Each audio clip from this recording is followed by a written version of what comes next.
Cambios y ajustes en las nuevas competiciones del ciclismo. Top, y arrancamos estos 10 minutos de contrarreloj individual con el análisis de las noticias más importantes del mundo del ciclismo de ruta, hoy 11 de marzo.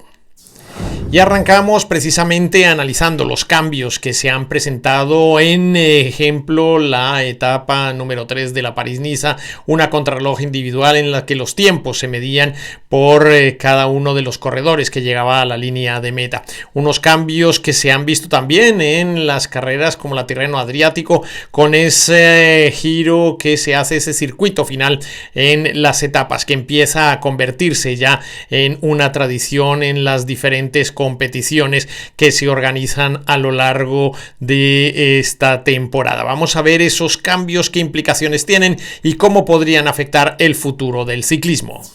Comencemos primero echando un vistazo a lo que ha sido la competición en el día de hoy. Y arrancamos precisamente con la etapa número 2 de la Tirreno Adriático, la primera en línea después de la contrarreloj del día de ayer, en la que Jonathan Milán se ha impuesto en ese sprint por delante de Michael Surland, el corredor del Tudor, y de Paul Penoet, el corredor francés, que hizo tercero en un sprint un tanto extraño porque vino precedido por la caída de Dylan Groenewegen, que al final el Jayco Alula intentó llevarlo hasta el pelotón, no alcanzó a meterse en ese grupo de favoritos. Todos esperaban que Olackoy y el Visma tuvieran un papel más protagónico en esa llegada a Follonica, y sin embargo el que mejor tren tuvo fue el equipo del Lidl Trek. El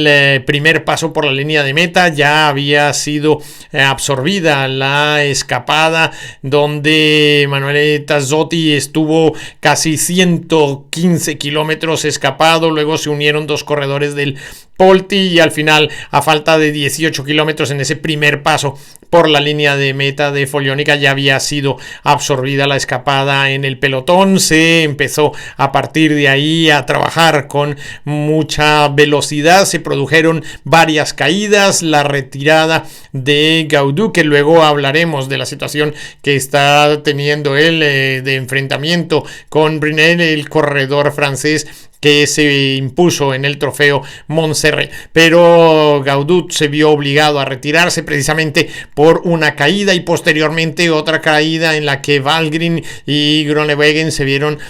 afectados, y esto no le permitió al campeón holandés meterse en ese sprint en el que al final Jonathan Milán consiguió la victoria.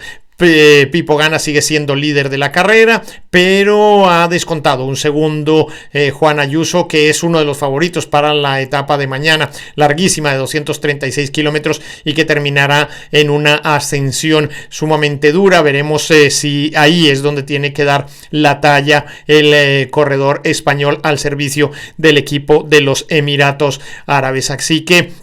esto es uno de los primeros elementos que tenemos para reseñarles. Se ha convertido ya en tradición el hecho de que las carreras hagan un circuito final cerca de la línea de meta con ese doble paso. Lo hemos visto en la París-Niza ayer y lo hemos vuelto a ver en la Tirreno Adriático en el día de hoy. Pasamos ahora a mirar precisamente lo que fue la contrarreloj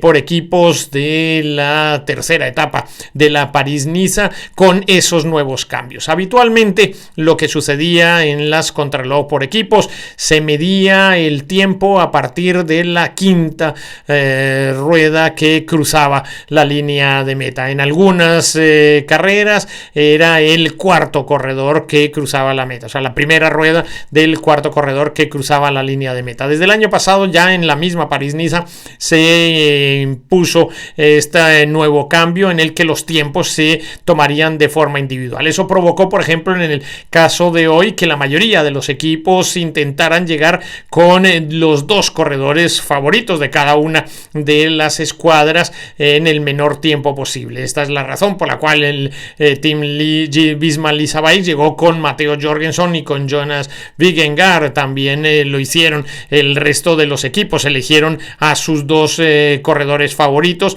y fueron estos los que dieron el impulso final. Esto terminó, digamos, pasándole factura a un equipo como el equipo de los Emiratos. Sí, previsiblemente esta nueva política cogió un poco por sorpresa al equipo de Jonathan Narváez, que no hizo una gran contrarreloj y que se vio penalizado precisamente en la clasificación general del día de hoy. Quienes salieron fortalecidos fueron los corredores del Bora, Red Bull, Hansgrohe y por supuesto los del Jayco Agalula con Ben O'Connor, que ha demostrado que tiene una gran capacidad para el sufrimiento y para luchar, y que será también lógicamente uno de los favoritos para mañana estar allá adelante en la pelea en una etapa también sumamente dura con un final en alto. ¿Qué se mide ahora? El tiempo individual de cada uno de los corredores, y esto lleva a que los equipos cambien bastante su estrategia a la hora de abordar las decisiones estratégicas para finalizar estas carreras contra reloj por equipos. Ahora tienen que decidir previamente quiénes van a ser los corredores a los que les pongan el impulso final, y por ejemplo Buitrago y Lenny Martínez eran las apuestas del equipo del Bahrain, que también salió bastante perjudicado con el tiempo en el día de hoy en la etapa que salía del autódromo de Magny-Cours en esta zona cercana al río Loira. Pues bien, todo esto hace que poco a poco se vayan viendo cambios y se vayan introduciendo novedades en las carreras para hacerlas más atractivas. Hoy pudimos ver que se hizo muy larga la etapa número 2 de la Tirreno Adriático, con una escapada en la que un solo corredor prácticamente estuvo 112 kilómetros marchando con una diferencia de entre 5 y 2 minutos hasta que llegó el incentivo de una pequeña ascensión y el Polti Visit Malta tomó la decisión de intentar luchar por los puntos de esa clasificación, y algo se consiguió de movimiento en esos kilómetros finales de la carrera. Ya como les decimos, en el paso final, ese circuito, la situación fue distinta, provocando entre otras cosas que la aceleración generara caídas y golpes que han provocado, como les decíamos antes, el retiro de David Gaudu, que ha tenido un enfrentamiento verbal a distancia con un ex compañero que había ganado, que ahora corre en el equipo de los Total Energies, Briné, que dijo que era una mala persona y que no tenía nada de campeón, aunque él se lo creyera, y pues esto ha generado un intercambio de palabras entre los dos corredores que de verdad pues no le hace muy bien ni a los equipos en los que en este momento están, al Total Energies y el Grupo AMA, ni a donde estuvieron corriendo los dos ciclistas, y por supuesto tampoco al mundo del deporte. Otra de las noticias importantes es que precisamente el Total Energies podría quedarse sin patrocinio el año que viene, porque se ha especulado con la posibilidad de que ya este año